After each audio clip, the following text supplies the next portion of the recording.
Drucker is a staff writer with the Capitol Hill newspaper roll call. David, you know what gets me? We got a $1.65 trillion budget deficit, and some say they're just taking toothpicks. I mean, they're fighting over the crumbs. What's going to happen? Well, it's a great question, and I think it's all going to come down to whether House Republicans and Senate Democrats, in concert with the White House, can reach an agreement on something that is sort of a true middle for all sides, so that they can get something good but go back to their supporters and explain that obviously we couldn't get the whole loaf, but this isn't so bad. And if they can do that, then we'll have a deal. And if not, I think we're likely to see another short-term extension passed to give them more breathing room. So we're dealing with short-term extensions after short-term extensions to try and prevent a potential government shutdown? Hey, I get paid 2 weeks at a time. Why not the government?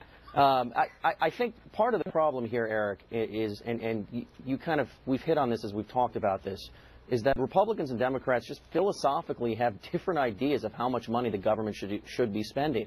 And Democrats look at a lot of these expenditures as investments that are necessary to help people get through tough economic times. Republicans see this as burdening the economy, stifling private sector job growth, and they kind of go at loggerheads. And on top of that, it is Washington, and so you have both sides looking for the political advantage here, because often that can govern what the policy outcome really is. And we don't always start from a rational policy perspective. We really start from the political perspective, and how can somebody win the argument? What do you think can be, what do you think will be cut?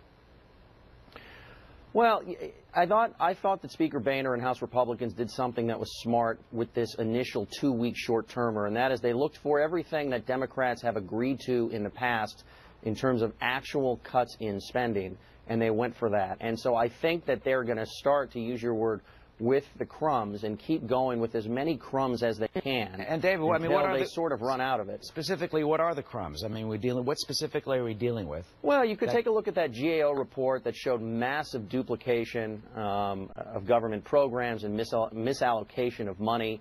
But beyond that, it's hard for me to tell you, because one man's crumb is another man's vital program. But I think they're going to both try on all sides to find those things that are easy.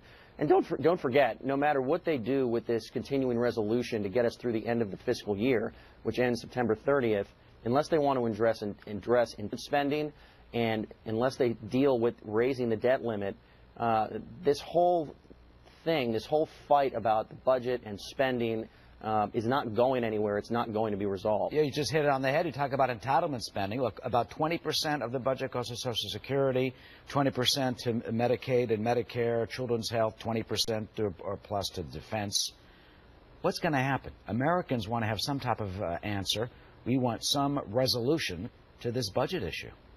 Well, I think the answer is ultimately going to be provided by the American people. If the American public clamors for some sort of entitlement reform or overhaul, lawmakers will gingerly step forward and provide it.